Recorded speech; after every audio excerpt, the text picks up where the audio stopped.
Hey guys, it's Meg. What's up? What's poppin'? Welcome to the podcast.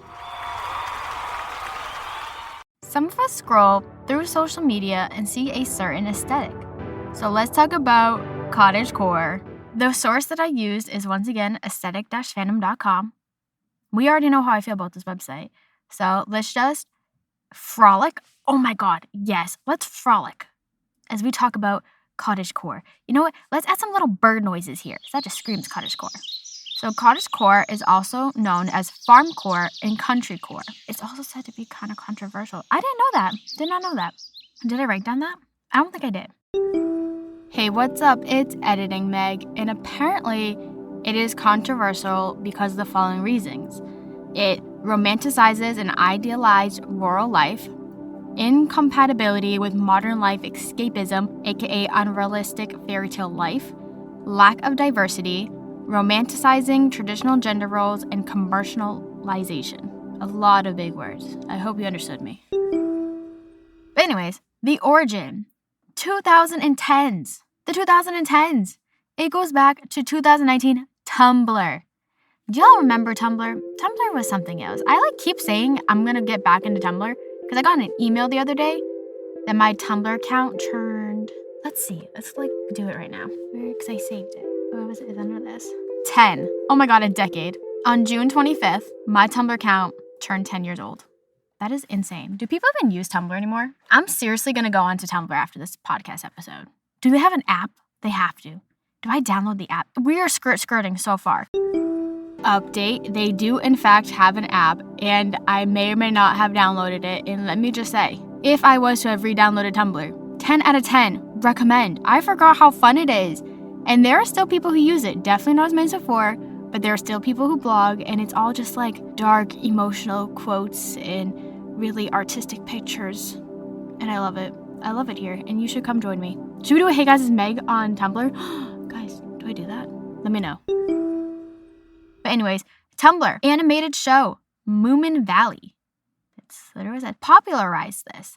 And then, not to trigger anybody, but in 2020, certain activities like baking and crafting also added a repopularization of this aesthetic in the viral strawberry dress. You remember the strawberry dress? That was crazy. Some key elements of cottagecore is, of course, cottages, farm animals, wildflowers, pies, crops, gingham, prairie, and Laura Ashley. I don't know who that is. Editing Meg needs to come in now because did I look up who this person is? No.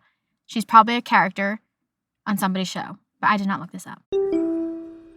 If this is right, Laura Ashley was a Welsh fashion designer and businesswoman, and she still has a clothing line, and they're saying that is very cottagecore.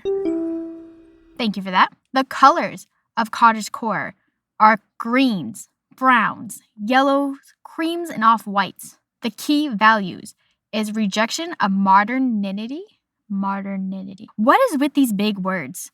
There's another big word. Argarism, agriculturism. I don't know what I'm trying to write. I can't read my own handwriting. Femininity, serenity, anti-capitalism, queerness, traditional European heritage. The visuals, things you see a lot in cottagecore, are strawberries, mushrooms, flowers, animals, books, and bread. The fashion is flowy dresses and shirts, short-alls, bandanas. I love a good bandana. I feel like I wear so many bandanas. It's become my personality. It's a very bad talk to train mind, but they're just, when you're having a bad hair day, your hair's a little greasy, you just throw a bandana on. Nobody can tell. It's so nice. Corsets, natural makeup, and braids and hair. The patterns of cottagecore are stripes, paisley, floral, and gingham. I've been told that I am very cottagecore at times. I don't know if this is a good thing or a bad thing, but I think it's so cute. They're frolicking through the field with your little flowy outfit on, your little bandana. You're crafting. We're not there yet, but I kind of jumped ahead. I'm in my crafting era right now, by the way, guys. I have been picking up hobby after hobby. I've been making so many things. It is so fun. I love it. I did start the junk journal.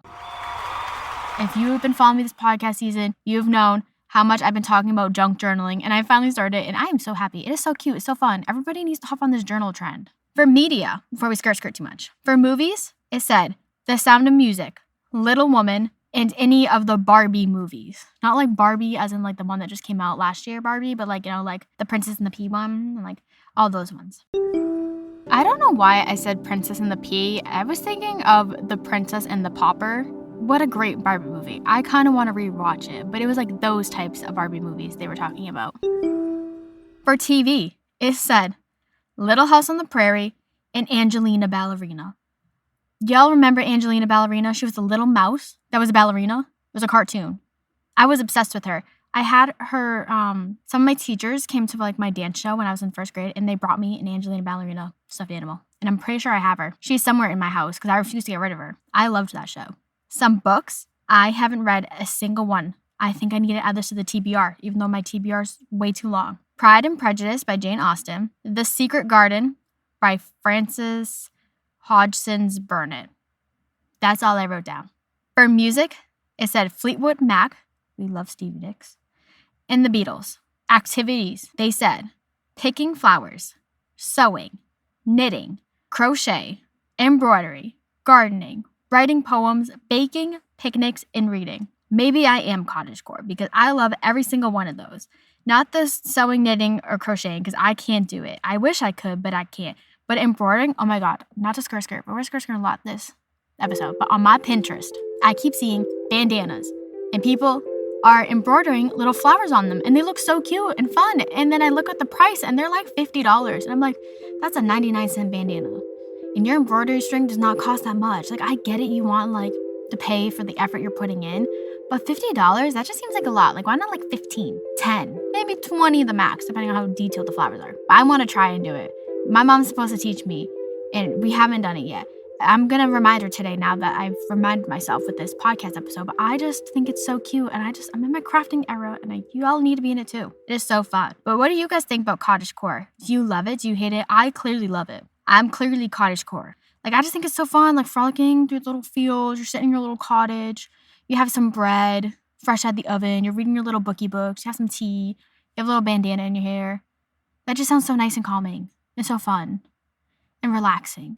But maybe that's just me. So, the next time you're scrolling on social media and you see cottagecore, just know we've had it for quite a bit of time. It's probably going to keep coming back and keep coming popular. And it might be controversial. It might not be controversial. I personally am not really sure. Thank you for tuning to this week's episode of Hey Guys, it's Meg. You can follow Hey Guys, it's Meg _podcast on Instagram for updates and good times. Come back next Monday at 9 a.m.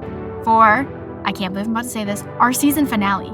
How are we already at our season finale? Like, that doesn't feel real. Like, didn't we just start this season? Like, how are we already at the end? And we had a delay to this season. I'm pretty sure we started late because a lot happened at the end of last year and the beginning of this year for me. But the season finale is next week. And I'm like 99% sure because I did not do the research yet because I'm honestly terrified of the research. But we're going to talk about AI technology because I hate to say this, but it's taking over the world. I'll see you on the flip side. Peace out, Girl Scouts.